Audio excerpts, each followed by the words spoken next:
Don't لائے میرے ہپس don't لائے ہپس ڈونٹ لائے میرے ہپس ڈونٹ لائے. آپ سے بھی ہاتھ جوڑ کر التجا خدا را بس کر دیں. آپ جاتے ہیں پولیس لائن میں، مولانا تاجدین صاحب جاتے ہیں تو ان کو سمجھاتے ہیں کہ اگر آپ رشوت لیں گے تو آپ میں اور جو ڈاکو مارا جائے گا کوئی فرق نہیں، اور آپ وہاں جاتے ہیں ان کو ہنساتے ہیں. السلام علیکم ورحمۃ اللہ وبرکاتہ. نحمدہ ونصلی علی رسولہ الکریم. اما بعد فاعوذ باللہ من الشیطان الرجیم. بسم اللہ الرحمن الرحیم. قال النبی صلی اللہ علیہ وسلم بلغوا عنی ولو آیا. عزیز دوستو، آج ہم بات کریں گے مولانا ناصر مدنی صاحب کے متعلق، جو کہ خود ساختہ علامہ بھی ہیں. جب ضرورت پڑی ہم نے ضرورت کے وقت ان کا ساتھ دیا، کبھی بلا وجہ ان پر تنقید نہیں کی. مگر جو صورتحال اب بن چکی ہے، ان کا جو طریقہ کار ہے، تو عزیز دوستو نہ چاہتے ہوئے بھی ہمیں حقیقت حال واضح کرنی ہوگی.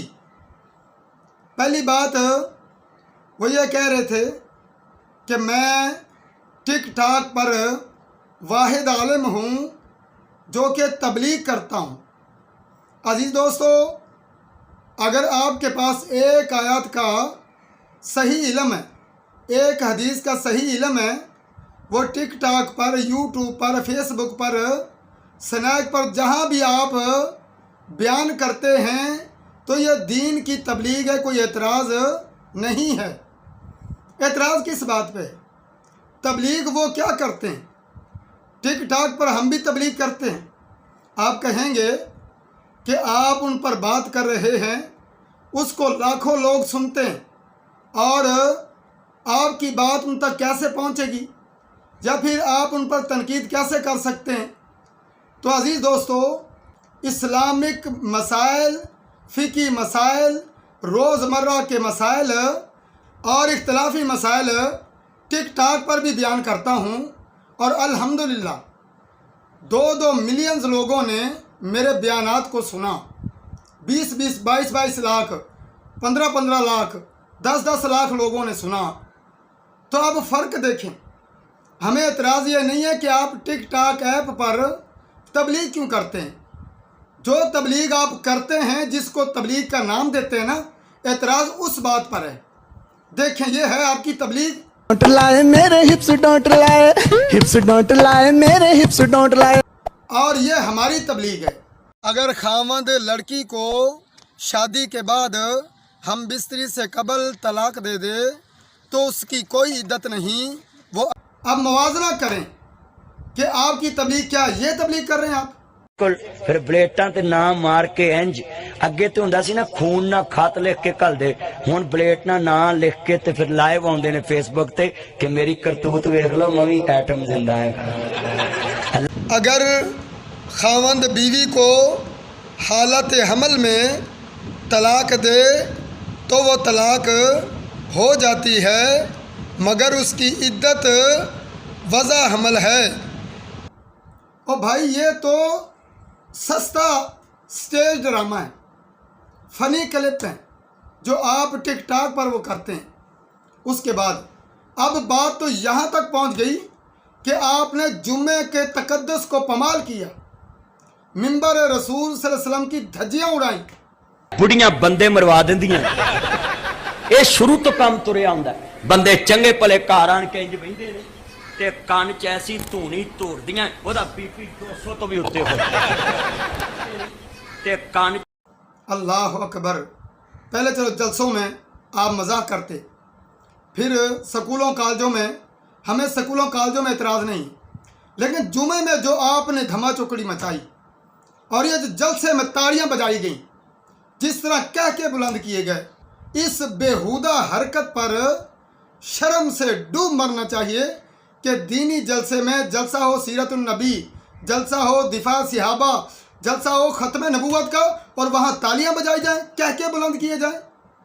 ہاں اگر آپ ہلکا پھلکا مذاق کرتے ہیں کوئی مسئلہ نہیں ہے، لیکن جمعے میں جو کچھ کیا آپ نے، جس طرح کے واہیات جملے آپ نے بولے، یہ سراسر ہمارے منہج کے خلاف ہے۔ تو اس لیے خدا را میں یہ نہیں کہتا کہ آپ اہل حدیث نہیں ہیں، فلاں نہیں ہیں، میں یہ کہتا ہوں یہ جو آپ نے بےہودہ حرکتیں کی ہیں، آپ نے منبر و محراب کے تقدس کو پامال کیا ہے، آپ نے مسلکی منہج کو اور اس طرح قرآن و سنت کے منہج کو پامال کیا ہے اور علماء کے وقار کو داغدار کیا ہے۔ ہم بھی یوٹیوب پہ کام کرتے ہیں، فیس بک پہ چلاتے ہیں۔ لوگوں نے کہا جی ٹک ٹاک پر وائرل ہونا، آگے جانا ہے تو آپ کو فنی ویڈیوز بنانا ہوں گی، وقار کو تھوڑا سا ایک سائڈ پہ رکھنا ہوگا، لیکن ہم نے کبھی بھی اپنے وقار پر، کیونکہ علماء کا ایک اپنا معیار اور وقار ہوتا ہے، کبھی سمجھوتا نہیں کیا۔ میری ساری ویڈیوز دیکھیں، الحمدللہ 50,000 سے اوپر فالوورز، لاکھوں لوگ سننے والے، ملین سے زیادہ ویوز ہیں، لیکن کبھی بھی ہم نے جو علماء کا مقام ہے اس سے گرنے کی کوشش نہیں کی، قرآن و سنت کے مطابق بیان کیا ہے۔ اور آپ سے بھی ہاتھ جوڑ کر التجا ہے، خدا را بس کر دیں، اللہ نے جو آپ کو مقام دیا، عزت دی ہے، اس کا ہی پاس رکھ لیں۔ اللہ نے سوال کرنا ہے کہ آپ کو اتنی شہرت دی تھی، اتنا نام دیا تھا کہ آپ جاتے ہیں پولیس لائن میں، مولانا طارق جمیل صاحب جاتے ہیں تو ان کو سمجھاتے ہیں کہ اگر آپ رشوت لیں گے تو آپ میں اور جو ڈاکو مارا جائے گا کوئی فرق نہیں، اور آپ وہاں جاتے ان کو ہنساتے اور ان کو اسی دنیا میں مشغول رکھتے۔ اور آپ کی تقریر سن کے کبھی خوف خدا ہے؟ آپ کا بیان سن کے ان کو، آپ جب عدالت میں جاتے ہیں نظام عدل پر کیا بات کی آپ نے بتایا کبھی ان کو کہ آپ اگر مجرم سے کیس لے کر، پیسے لے کر اگر آپ اس کا جھوٹا دفاع کرتے ہیں تو آپ کا مقام کیا ہوگا، آپ کو سزا کیا ملے گی، آپ کا ٹھکانہ کیا ہوگا؟ کبھی وکلا کو بتایا، ججز کو بتایا؟ آپ کے فیصلے رشوت کی بنیاد پر ہوتے ہیں، کبھی سمجھایا آپ نے؟ اگر یہ چیزیں نہیں کر سکے تو آپ کا وہاں جانے کا فائدہ کیا ہے؟ ہنسنے ہنسانے کا کام تو دوسرے جانی وغیرہ اور اس طرح جو دوسرے کنجر ہیں یا دوسرے میراثی ہیں وہ سارے کر رہے ہیں۔ تو اس لیے یہ علماء کا کام نہیں ہے۔ اللہ سے دعا ہے